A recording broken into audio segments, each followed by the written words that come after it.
I'm up, huh? It's your turn. Okay, if I call your name, can you let me know that you're here? And these are for the people who have dialed in. If you logged in, I've seen your name. Amanda Hardwick. Yes. Thank you. Audra Stinson.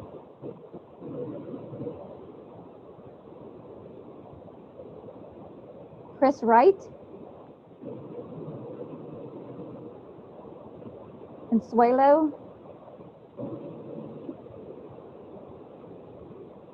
Corey Ellis.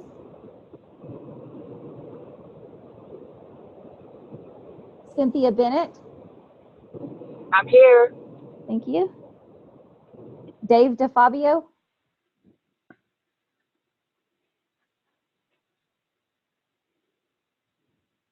Doug Bristow.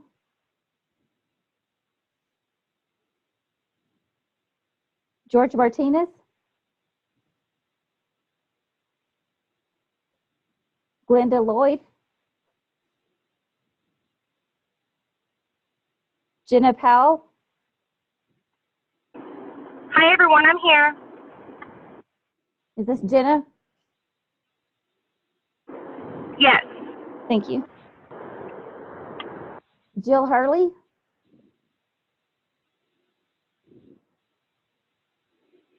Kay Porter. Keith Strom. Kristen Mercer. Marcia Yes, Brown. I'm here. Thank you, Kristen. Marcia Brown.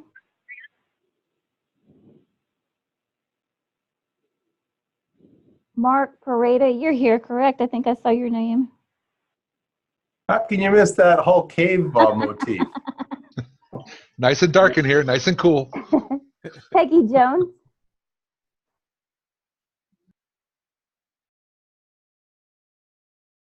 Ron Reinhardt, did you make it in?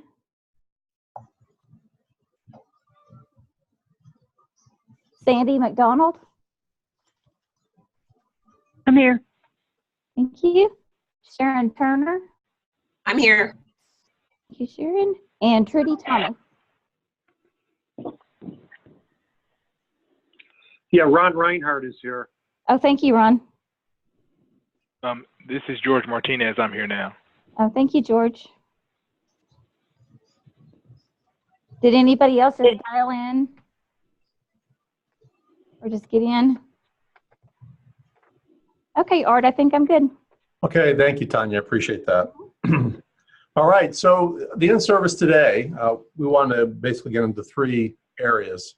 The first one we'll have Sherry lead, and that's a discussion about Dropout Detective and how we would want to use that moving forward. Secondly, a couple people have asked just for me to give a state of the industry, state of our accreditor, state of Vista College. So I'll do that for you as well. And then finally, we're interested in getting your feedback. We've got a number of performance metrics that the school as a whole is expected to speak to and meet. Those areas are in the retention rates, professional development compliance, and observation compliance. And one of the ones that we have not addressed for them that's been addressed for on ground, of course, is attendance. And attendance is a little bit easier for them in some regards and a little bit harder for them in some regards. But I want to have just a general discussion with and get your feedback on what you consider to be a good level of attendance for us to be effective in helping our students get through our program. So that's the agenda for today. So without any further ado, Sherry, why don't you take us off on Dropout Detective? Helps if I come off mute. Let me see if I can share my screen. Oh, and Tanya, I just saw Peggy log on, so she's on now.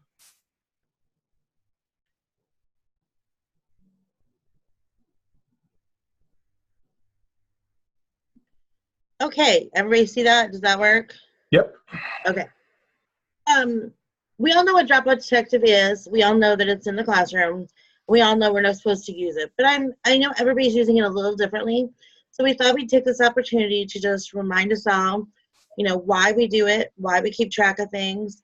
You guys can stop me at any point if you have questions, or I'll take questions at the end.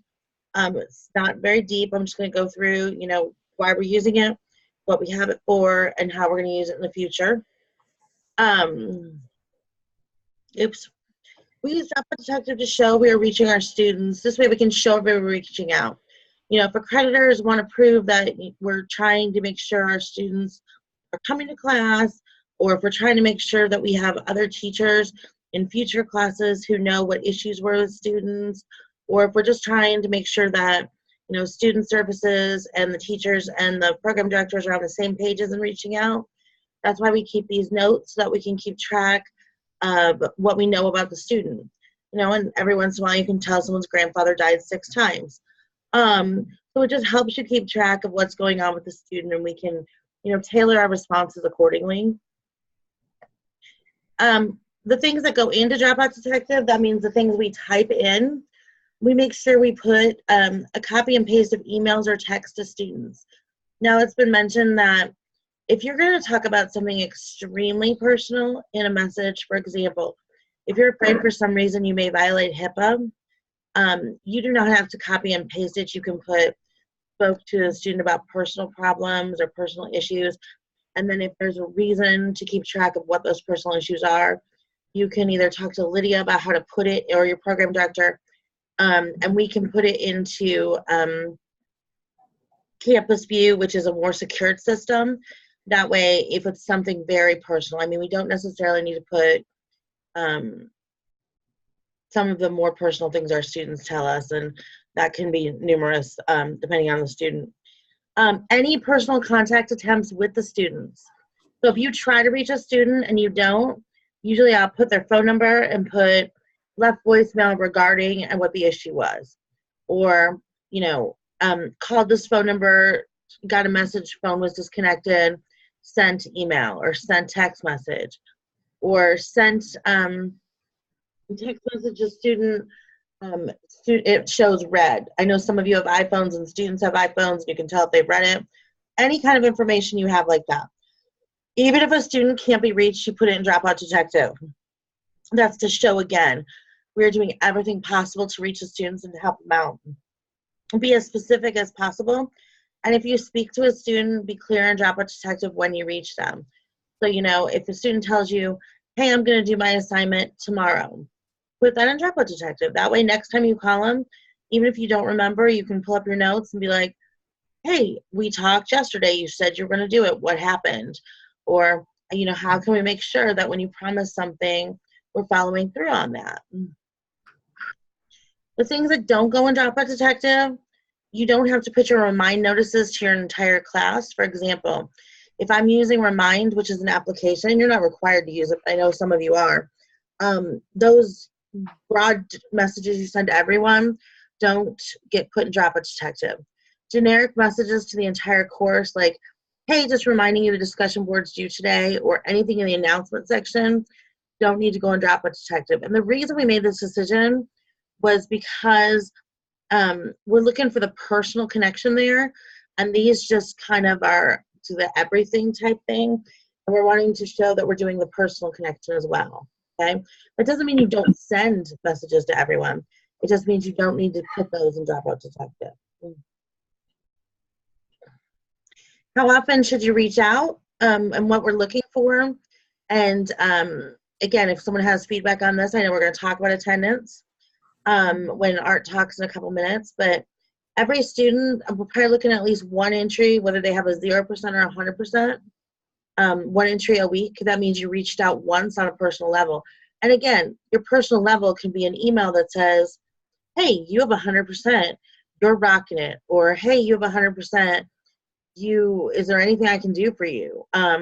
Or even a cute little, I've seen people send out little messages that have just like little smiley face with a little hand, and he's like, good job. Anything like that.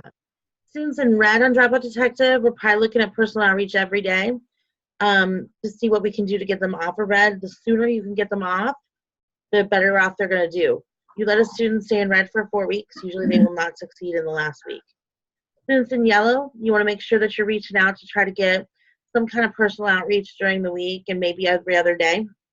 And green, again, just weekly contact.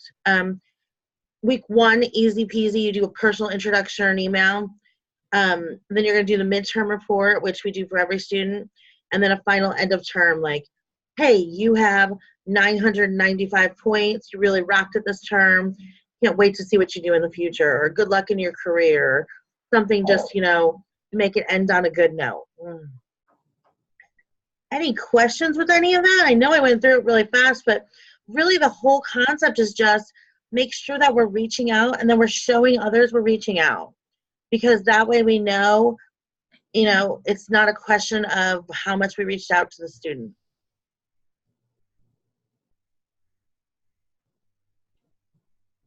I have floored you all into silence.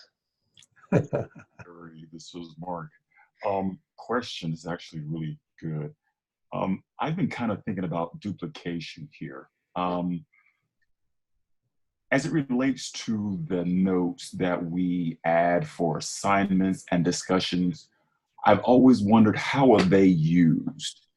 Because what I would do is I would copy that note that I place in the discussion area when I'm grading, and the note from the assignment area, and I will put that into Dropbox. And it can take forever. Yeah, so, you definitely don't need to put your grading notes in Dropout Detective. So when we are effectively reaching out to the student, that is the most quickest way of doing that. So give me an example of how I would use the notes for assignments, reaching out to them if they have not submitted an assignment, or if they did not follow the directions of the assignment. Am I putting the notes there as well as in Dropbox, or I'm just putting it in Dropbox? When it comes to grading, and Becky, you're welcome to jump in if I'm saying anything that you want said differently, but when it comes to grading notes do not have to be in Dropout Detective. They never happened before, unless Becky has a special rule that I don't know about. So we just put contact.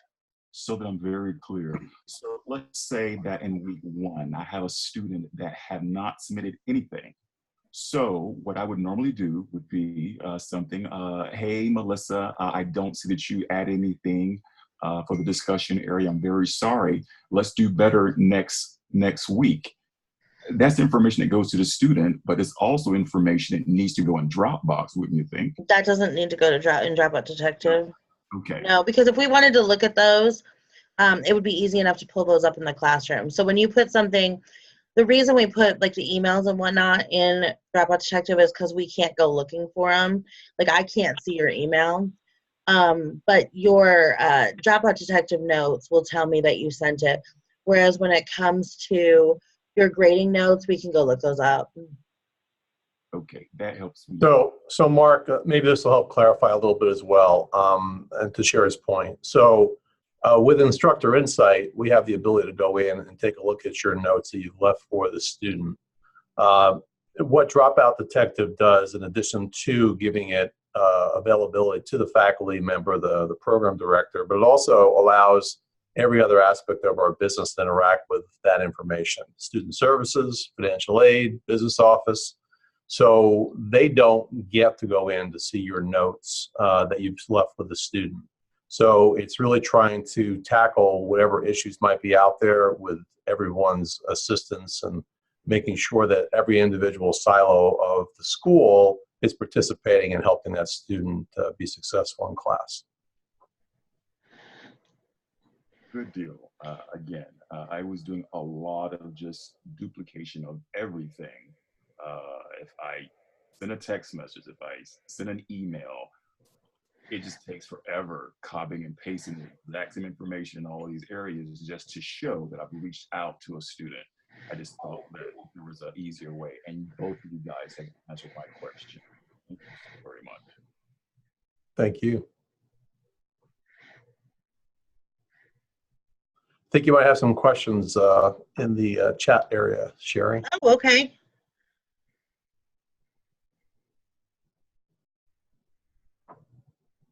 I'm gonna go back to my Zoom. Okay, hold on. Stop share. Okay. Yeah, a lot of you have to also when it comes to texting, emailing messages, make sure you're also using phone calls. A lot of students are only going to respond if you use a text or phone calls. If you want a short sent text, sent email, left, called voicemail. I personally don't necessarily need to see every word that you typed in an email or a phone call or whatever. Sometimes I'll write, left voicemail regarding attendance. And that's really all we need to know is why you were calling them. I don't necessarily need a transcript of your phone of your message that you sent. It's really just to show that you sent it. Did I get all the questions? Anybody else have any questions? Oh, Sure. when students are in red and drop a detective and we call every day and the student requests us to please stop calling, what should we do? You know what? I've never had that problem. I suppose if they've asked you to stop calling, I would think you'd probably ask them to do their homework and then you'll stop calling. I did have one student tell me they didn't want to talk to me anymore because I was mean because I wanted them to do their work and they talked to Lydia. But yeah, I haven't. Yeah, Sherry, Becky, what do you think? I'm totally putting her on the spot. If a student says, stop calling me, Yeah. yeah, I don't know. I guess I mean, do your maybe work. you can ask them if they prefer email or text, or maybe they just don't want phone calls. Maybe they prefer an email. I don't know. I don't know. yeah, Sherry, this is Lonnie. I'll just add that real quickly. I've experienced that before. I mean, I'll respect that if somebody tells me they don't want me to call them anymore, and I'll document, in Dropout Detective that they requested that I not call them or something like that, and then I'll just use another medium. We can also document things in the Dropout Detective.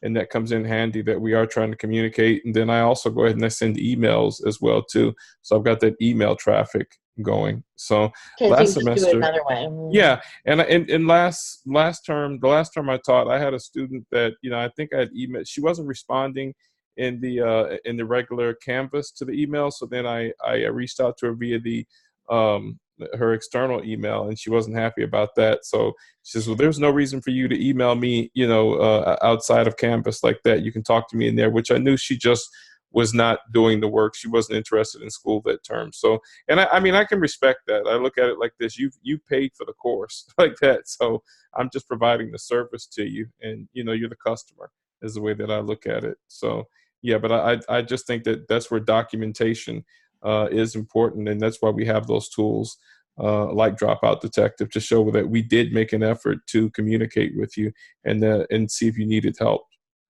Excellent point. One other side question. This is me again, and Becky can jump in as well, Dr. Reeder. Every midterm, I put in the note that I send to the student that includes all the week's grade and their final grade. It probably doesn't hurt anything, but I do it anyway. Is it necessary, or just put midterm grades sent to student? And you guys can research it yourself as it relates to what I sent to the student. I like to see the specifics. And I know most of the teachers that I check put the specifics. And the reason I say that is because it kind of shows a pattern of behavior each month, because we can go, I don't think you guys can, but we can go backwards and see the months before. And it does kind of show you kind of where they are each month. So you kind of get an idea, is this an anomaly? If the student has a 34%, is this the first time they've ever had 34%? Is there something going on that we need to look closer at? So I'd like to see it if possible. One other question, I just thought about something. So last last semester, maybe this semester, correct me if I'm wrong, Dr. Reader, that there was notes that I know I put into Dropbox, but they were not there. So there were a number of students that if you would go into Dropbox, there's nothing there. There's no first or second week call, welcome call. There was no anything. How can we make that right?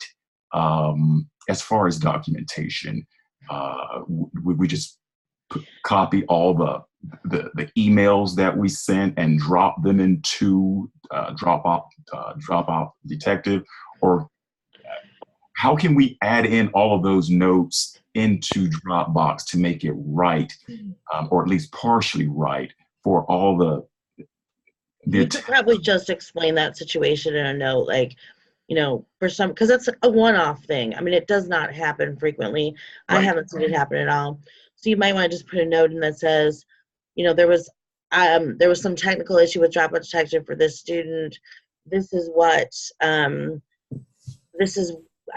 student was called, student was contacted.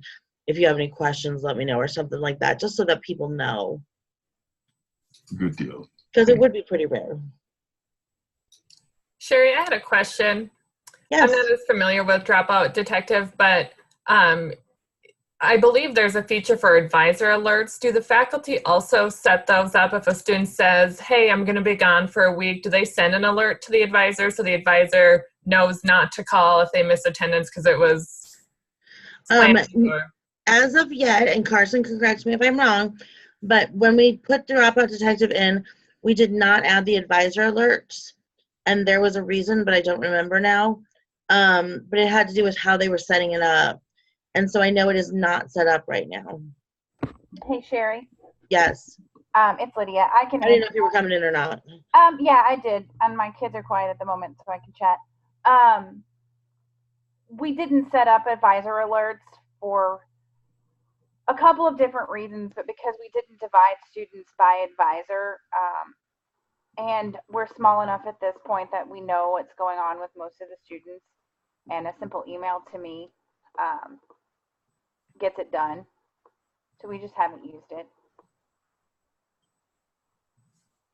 Okay, it may be something we'd want to explore as we continue to grow, but to keep that dialogue between student services and the faculty and have that tight connection, I think would reduce some duplication in phone calls to students or frustration with them explaining that they've already talked to their faculty and student services is calling. And it may reduce the number of, in my opinion, and I don't want to overstep the process we've laid out for the faculty documenting in Dropout Detective, but may reduce what we need for them to document in notes versus, if we're setting up alerts to be sent to advisors, or even those alerts I think can go to program directors. So in terms of communication, I think that may be something we'd want to look at implementing potentially, if it fits with our system. Yeah, well, if I could chime in just for a second too on, at least notes. I don't know if we have it set up now, Lydia, maybe you can correct me if I'm wrong, but do we have it set up so there's the transparency where other instructors can see each other's posts? I know that right now our students only take one course at a time, so I guess it really doesn't apply at this moment, but I do know that if we ever get to the point where students are taking more than one course at a time, having that transparency between multiple instructors, having the same student, that can be super helpful too, so that everyone's kind of on the same path there. Yeah, I think we do have it. At least it's supposed to be set up that way, and it looks like the faculty are responding in the chat that they can see the other instructors' notes. So yes, oh, good. I think it's working correctly. Hey, Lydia, since you're on and the kids are quiet for a second, can you answer the question about if a student doesn't want you to call them? Because I'm pretty sure I got that line from you, but if they don't want me to call them, they should do their work. Yeah, actually, I'd love to talk about that because I get that a lot. And I'm just really honest with students from the beginning. If you don't want to be called and you don't want text messages and you don't want emails, then you need to do what you're supposed to be doing. if you're doing all gravy, I'm going to leave you alone 100%. But if you're not doing what you're supposed to be doing, I'm going to stay on you because my job is to make you a successful student.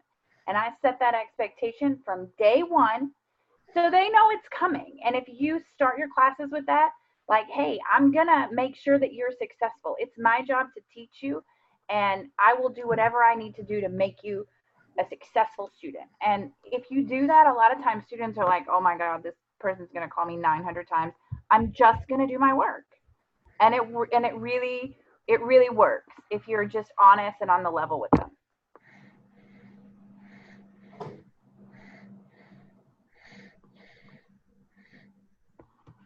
Thank you. Does anybody else have any other questions about Dropout Detective?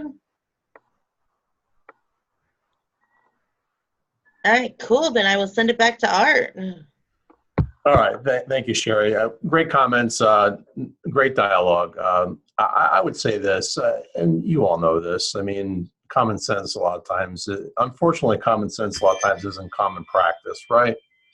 There's a number of ways to approach any number of people, any number of students, and it's not going to be the same for everybody. I mean, some of our students, it's a black hole. I mean, it doesn't matter how many times you call, they're not going to say anything to us.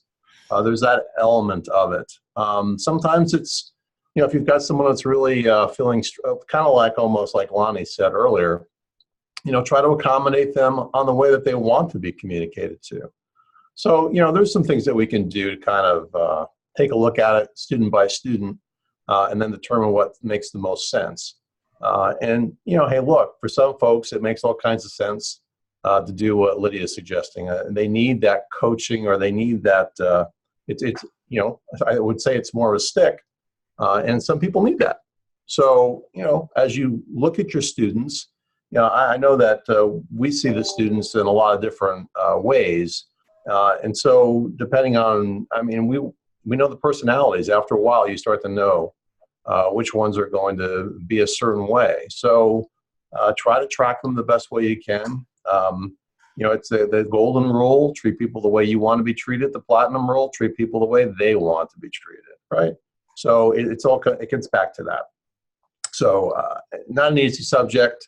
I think the other big thing with Dropout Detective for me is if you've got a student that you know is failing, it's really, really important that you do something in Dropout Detective outside of some of the things that Dr. Larson mentioned in terms of advisor alerts or whatever ways we make it so that we're communicating better within the system. For right now, it's really critical that we do that overlap so that other aspects of the school can interact with that student, if that makes sense.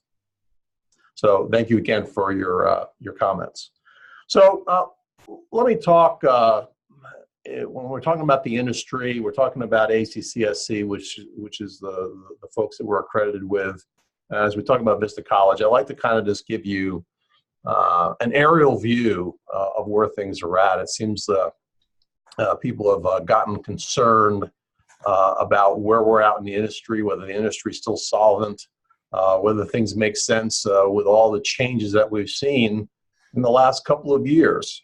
So first of all, let me just speak in general to the industry. The career college school industry right now is still growing. There's still a tremendous skills gap. That's really not gone away. So the National Center for Education Statistics, they put this stuff together. They will tell you that there's still a great deal of demand that needs to be met. The Jobs Posted Project, there's 30 million jobs with an average pay of $55,000 that are still available out there that don't require a bachelor's degree, even though we offer a bachelor's degree in some programs. So there's a great opportunity in terms of that. I'm guessing most of you are familiar with CQ. Steve Gunnarsson heads that up. He's very, very proactive and very good at what he does. I think it's called the Career Education Colleges and Universities, CQ. But they just did some recent research. They looked over a scope of 3,200 students and surveyed them and compared them to traditional students. And our career college students are typically having better success getting employed.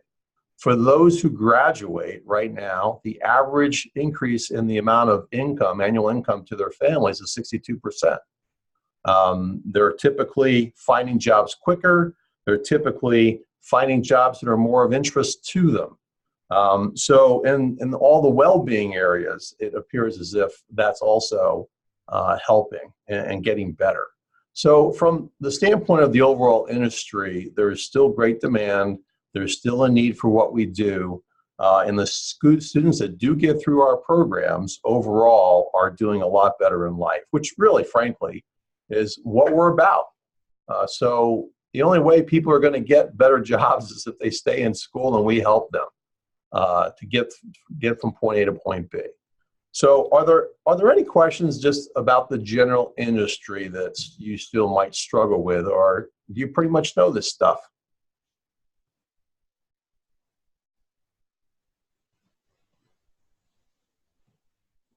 I don't pretty much know the stuff, but I enjoy what you just talked about. So I'm learning. Thank you. All right, fair enough. So, and we can always come back to the industry if you want after we talk about a couple more layers. So the second layer is we're accredited by ACCSC. I'm guessing some of you know I'm the chair of the commission. I am the chair of the board for the entire organization. So what does that mean to you, or what does that mean to Vista College? We really know what's going on in Washington, D.C. We really know what's going on within our industry. Within ACCSC, there are over 650 schools that we accredit, right? So they're all part of our portfolio, of which Vista College is one of those entities. There's over 150,000 students in those schools. So it's a pretty good sample size of what's going on out there in the industry. Has there been some shrinkage in the number of schools? Yes, we've lost around 46 schools. We also gained a whole bunch of schools after the ACICS debacle, where they looked like they were gonna lose their accreditation. A number of schools were trying to jump ship. We had a ton of work to do to go ahead and get them converted over, the ones that were qualified to ACCSC. So there's been a good deal of shuffling. As far as overall investment dollars in the communities, there's not a ton. So a lot of schools that need additional money are having a hard time finding that in the for-profit sector. That's very true. But overall, the industry is doing well enough where we're sustaining a good number of schools in our portfolio, and most of those schools are doing well. Any questions about our accreditor, ACCSC?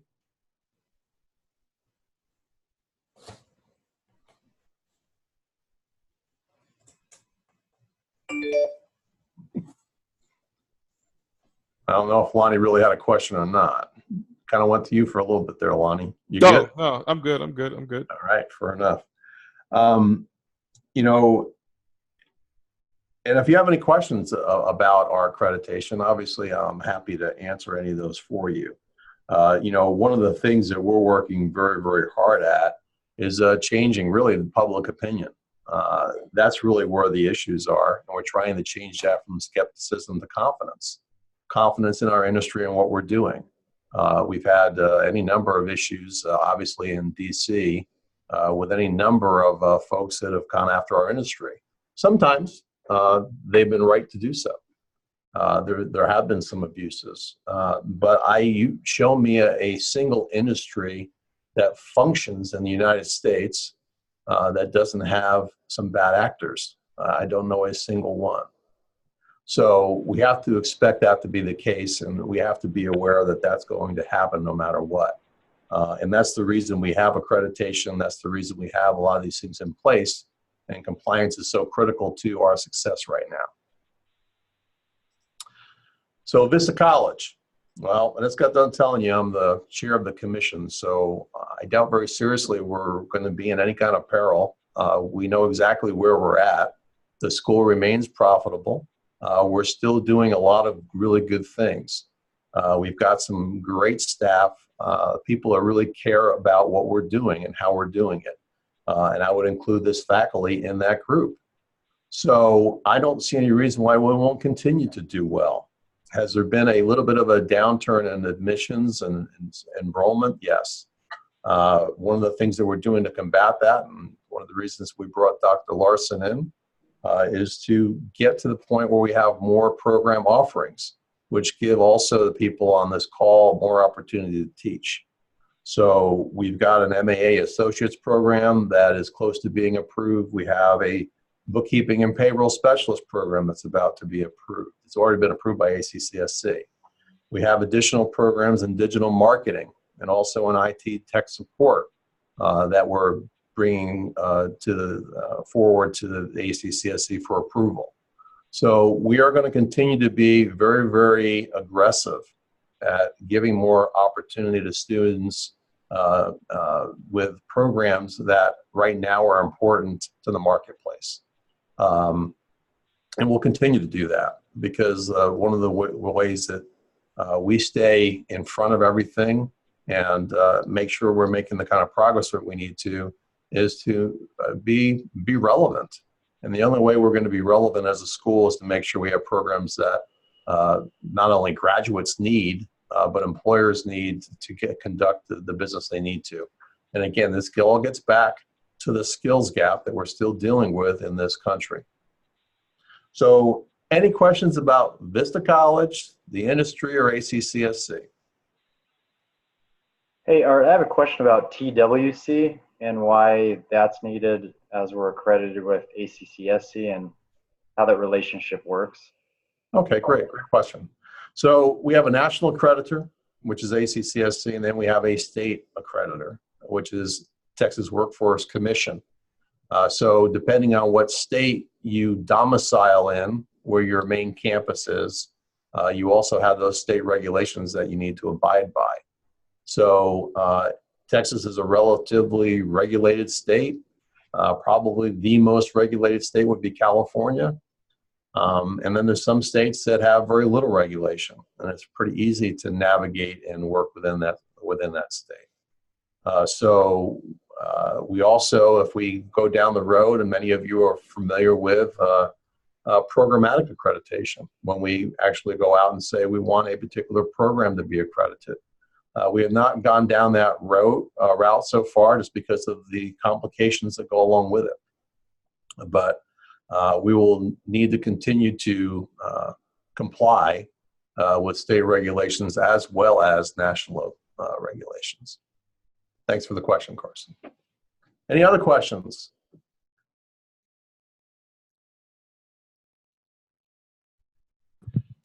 Can you hear me? Antoine, I can hear you. Okay. This is a question I've been having. I know that I believe we offer bachelors in business and healthcare. Is there any thought of offering graduate programs to maybe help with retention? So after they get their bachelor's, maybe we can, win them back or keep them with us? Yeah, that's a great question. So if you look across the board, I just got done telling you that there's around 650 schools in our association for ACCSC right now. About a handful have master's programs. And the handful that do have master's programs, there's a handful of students in them. I think mainly because most students don't look to us as a career college to offer master's degrees. So it really doesn't allow us to be all that successful with them. There's a trend where more schools are trying to reach out and do that. I'm over the program review committee, so I see all the new programs that come in. And they're more specialized in particular markets. I'm not going to say we're never going to be looking at master's degrees, but I think more our purpose is at this point to potentially expand our bachelor's programs. And we are looking at doing something in Homeland Security down the road. So I think there's a need to do that. But if we look at the strict markets for basically career colleges, it's really in the diploma and associates programs. I'm sure you've heard that there's a lot of movement with micro learning and small and shorter time period programs. that may be another thing we entertain. But typically, the master's programs at our level of education, really, we can't be all that competitive with, honestly. Most schools, let's take MBA program, you can go to the University of Texas, Baylor in this state of Texas. Most of your traditional schools, their MBA programs, they have an online program. So they'll fill those in very, very quickly. And then what's left over is typically what a for-profit, especially if it's a nationally accredited for-profit, will be able to experience. So we're really not going to be all that competitive with that. And our portfolio, again, with over 650 schools, we have very few master's programs and even less students in those programs. Does that answer the question? Yeah. I know faculty love to teach at the highest levels. We had, when I was at Utah State University, we had people that were continually trying to, what they called mission creep. If they were the community college, they wanted to be the four-year college. If they were the four-year college, they wanted to be the regional college. If they were the regional college, they wanted to be the national college and be a Research One grant school and spend all their time in research and get research dollars. There's only so many players that can make sense in that type of scaffolding. So we just have to know who we are and then make sure we're very, very good at delivering it. Other questions?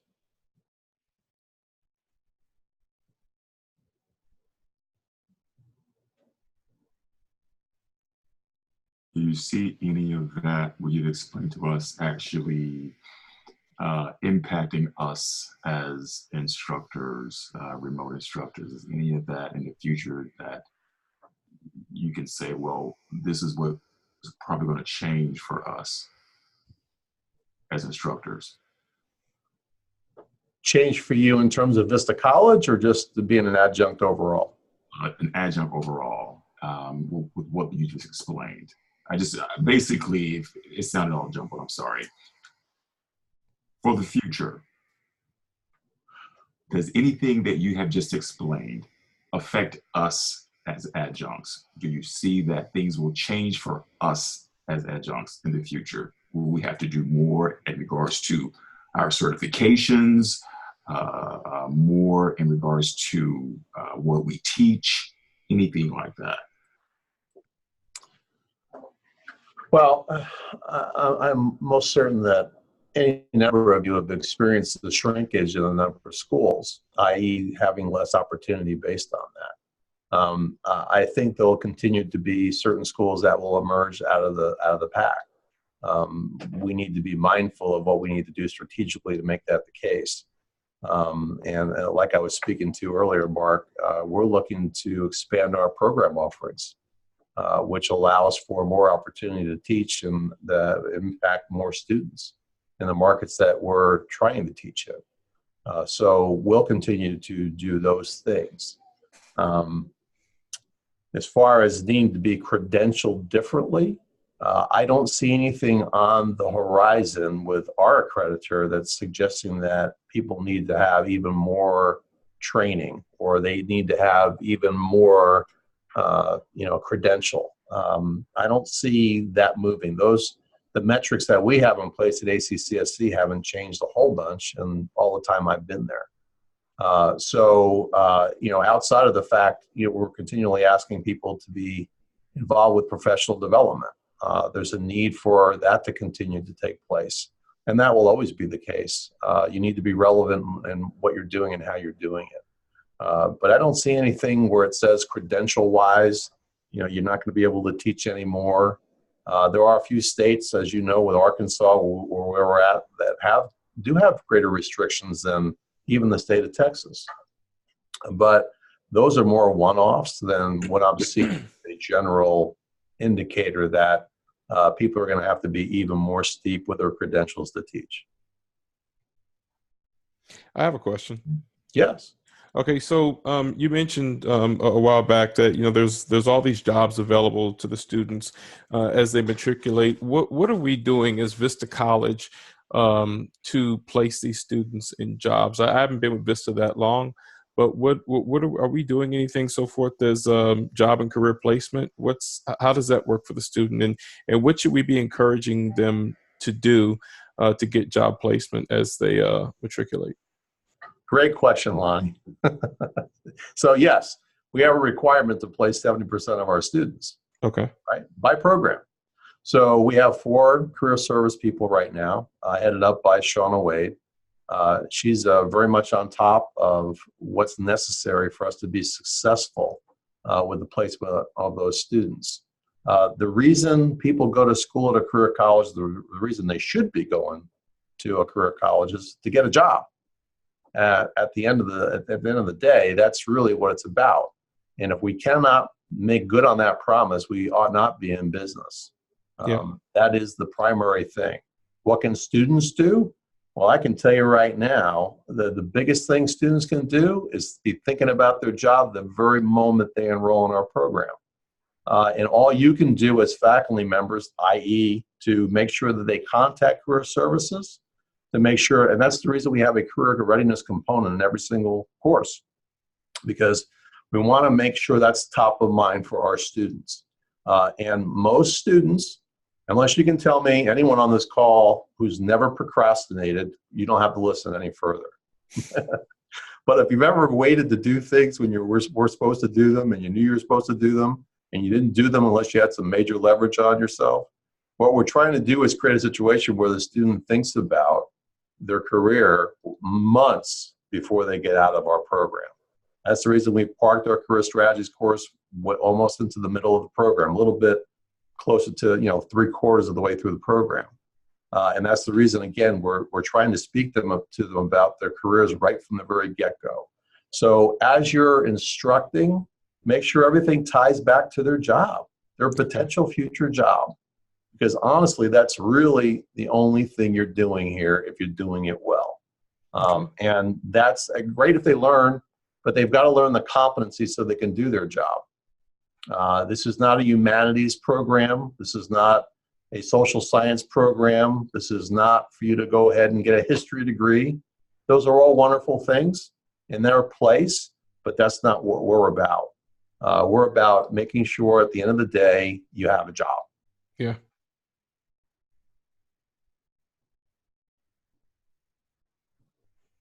Anything else? What's on your mind? Any other concerns you might have?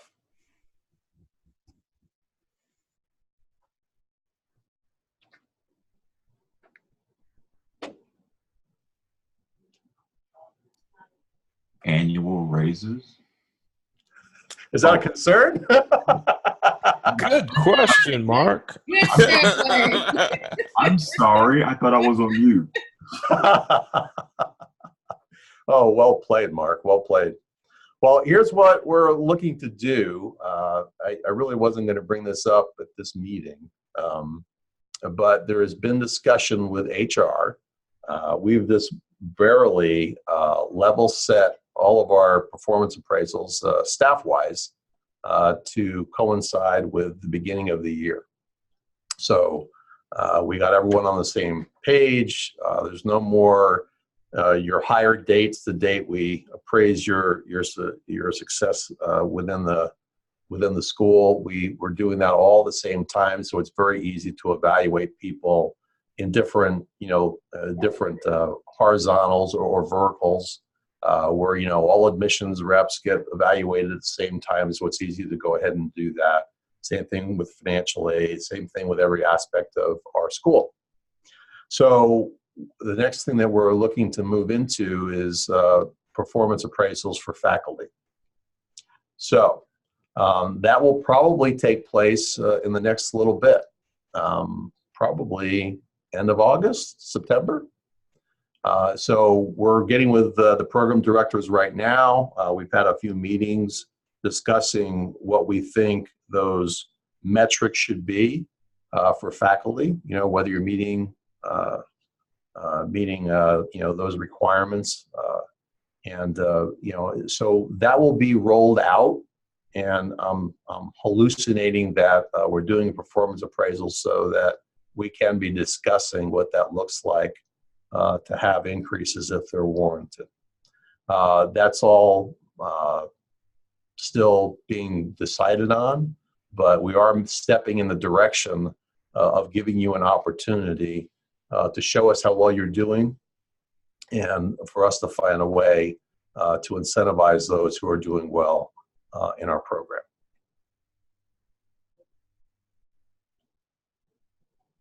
I don't know. Was I on mute during that whole time, Mark, or did you hear that? I did. I did hit every word. I could have swore that I was on mute, but I guess it's just not working well. Well, fair enough. It's good hearing your voice nonetheless. All right. Any other questions? Since we burned through most of our hour, I don't think we'll get into the attendance discussion. I will at least throw that out there, but are there any other questions on the things that we've been discussing?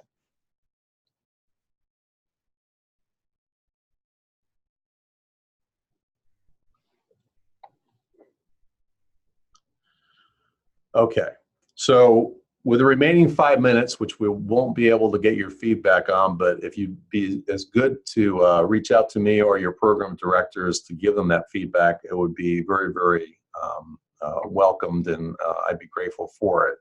I will just share with you what basically we're looking at and still just having discussion on.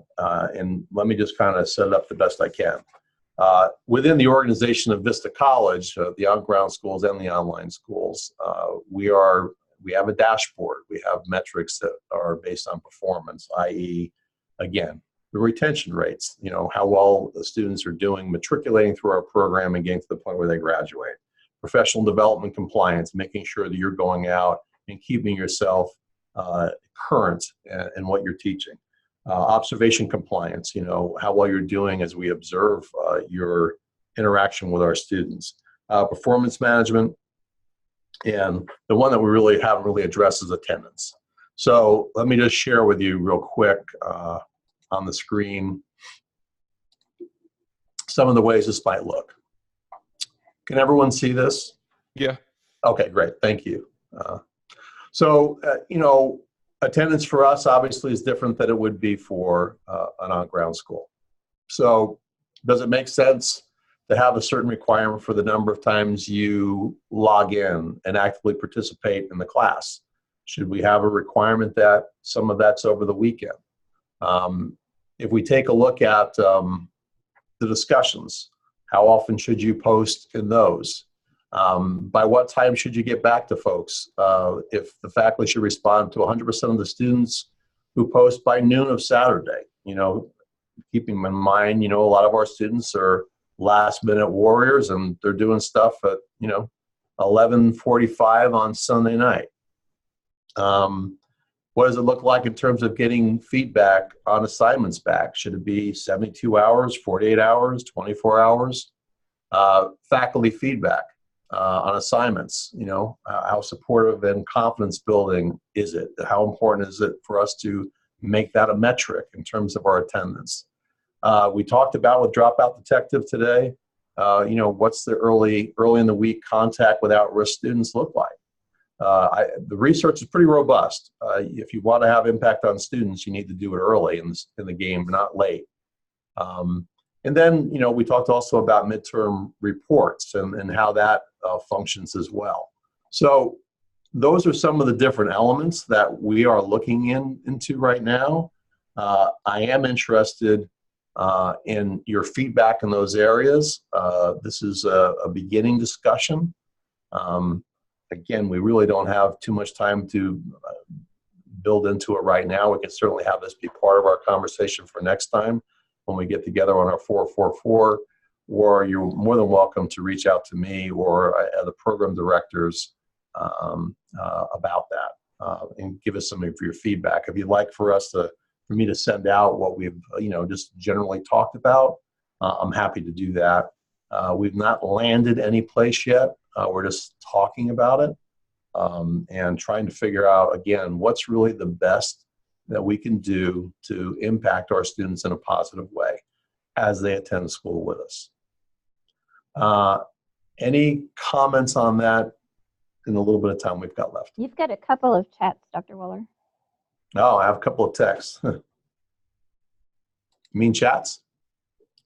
Yes, chats from Angela Hammond. Oh, okay.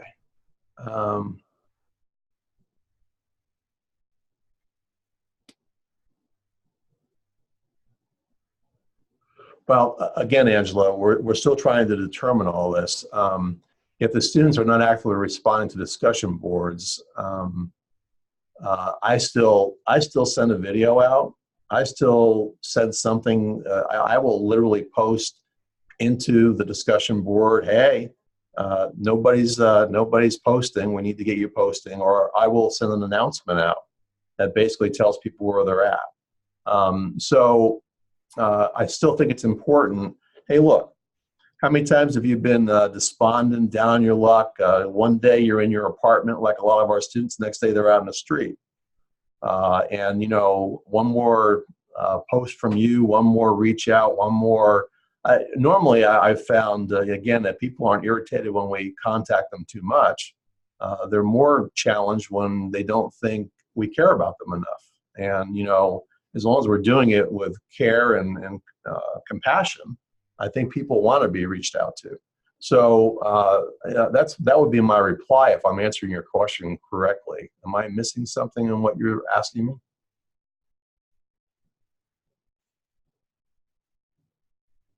Okay, thank you. Appreciate that. Okay, any other thoughts, comments before we close?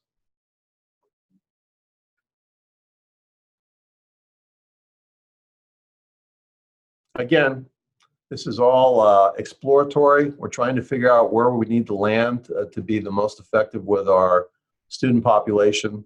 I wish there were one size fits all. I already know that that's not the case. There is not that.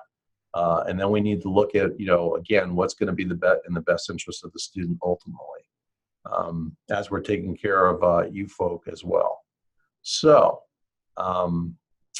without any more comments or any more time, Tanya, is there anything else that we need to go over before we close out? Sorry, I couldn't get unmuted. I don't have anything. Okay, fair enough. Well, I appreciate your attention, your feedback today. And again, anything that's come up on today's call, if you want to reach out, please do. We can have further discussion on it. We really appreciate all your hard work. We appreciate your leadership. We appreciate your making a difference and caring. Have the rest of a good evening, and we'll talk to all of you very soon. Have a good night. Thanks, everybody. Bye. Bye now. Thank you. Bye, everyone. Thank you. Bye.